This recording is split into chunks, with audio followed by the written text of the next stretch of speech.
For you did not receive a spirit of slavery to fall back into fear, but you have received a spirit of adoption when we cry, Abba, Father. Romans 8:15. The video listed here in red is the symptoms for which this video is part of the correction. It can be found on the DIY with Dave channel. And the inner tie rod goes in there and hooks into the steering gear, and so we're going to have to take that boot off, and we'll find out more in there. Actually, the recommended procedure by GM is to take the steering gear out to do this, but I'm going to see if I'm going to be able to leave it in there and do it, because it's a little more complicated to get it out. So we'll see how that goes. Alright, so what you're looking at there is the inside of the boot. It's a clamp or a steel band that holds the inside of the boot to the steering gear, and you can see towards the edge there, there's a little loop or a little bubble in the steel band, and that's probably the clearest view there. If you can see that little, at the back end of the boot, there's a little loop that sticks up, and that's where you stick your screwdriver.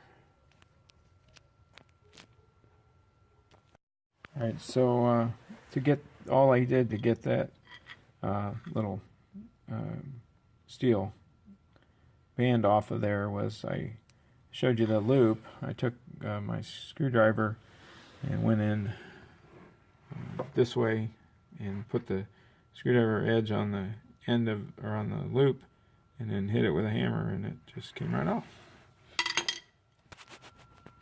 Alright, so I got the boot off, and you'll notice the little thing on the top here where the tube goes in. There's a little tube that runs between the boots to kind of equalize the pressure, and so when you put that back on, obviously you got to make sure that you get the little tube there, and you can see the tube is kind of right on top, right up there, and so that'll have to be connected. But here you can see the wear on this thing, and this is obviously kind of worn. And so, and then there's this blue sleeve that has to be pushed back towards the gear, and so that's the next step here. Alright, so you can see I got that blue ring pushed back off of the inner tie rod pivot area or joint area, and what I used was this file. It's got kind of a, back up a little bit, got kind of a square, a blunt end on it, so I didn't have to, if I used a screwdriver, I was worried about maybe, splitting the end of it or whatever, so I just, kind of put it with the long edge up like that, and then just tapped it with the screwdriver, and it came right off. Alright, so now I'm trying to take the inner tie rod loose, break it loose. So what I have on there is something that looks like this. It's part of the removal kit that I rented from the auto parts store, and I did have a little difficulty getting it on there, and but I ended up using a hammer and tapped it down. So I think if you look at this, it's pretty good. And then there's a long tube that looks like that, and that simply fits over the tie rod like this, and then you put your socket in the end, and hopefully it breaks loose. Alright, so the tie rod removal set that I rented from the auto parts store did not fit on the tie rod, and so I ended up going and buying this one from Harbor Freight, the inner tie rod removal set. It's an 8-piece set, and you can see it's got all these 7 different U-shaped pieces that I will show you in a minute here how they fit on the inner tie rod. So this is the inner tie rod. It's taken loose from the vehicle, and that little horseshoe bracket is part of the removal kit. It is 1 7/16 is the size that's painted on it, and it is fairly snug. It was snug enough to get it off. It's not seems like maybe there's a little bit of play in between the collar and the inner tie rod, but it's not too much. So I was able to get it off. The other interesting thing to note about this inner tie rod is that it's what you call staked. If you look at the end of it here, it's not round, it's kind of flattened on this side and flattened on that side, and that is I guess to retain the inner tie rod.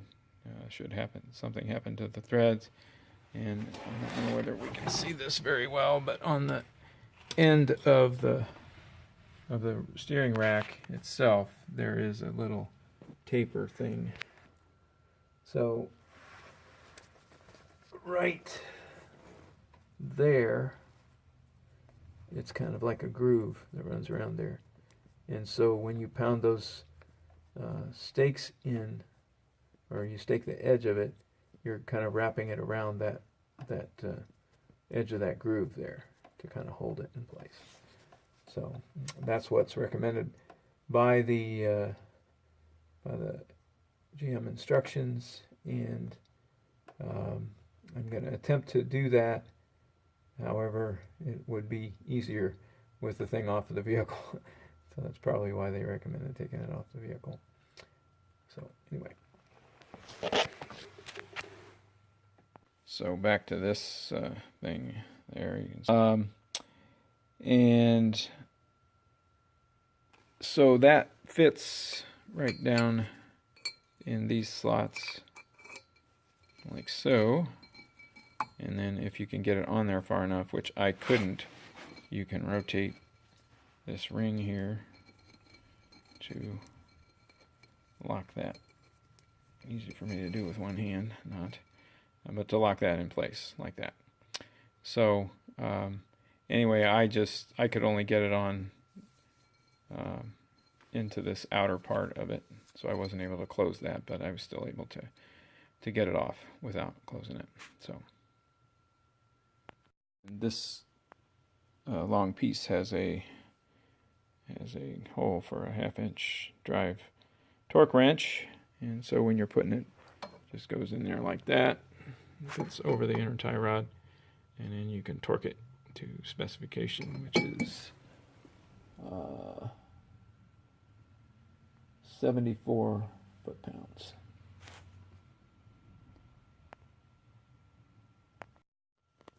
Alright, so what I did to stake this thing was I got this little, it's about a 10-inch steel rod that I had laying around. It's maybe a little thicker than what it needs to be, but I just took a hammer, put it on the very edge of that inner tie rod housing, the lip that kind of comes over, and I just pounded it a few times. It's pretty soft metal, so it just folded right around there. And then what I did to try to do the other one, it wasn't exactly 180 degrees, but I just took a hammer and stuck it in there, just enough swing room to whack it from the top. And I just positioned it so I could hit right on the corner there, and it knocked it down. It's maybe not perfect, but at least it's better than having nothing there.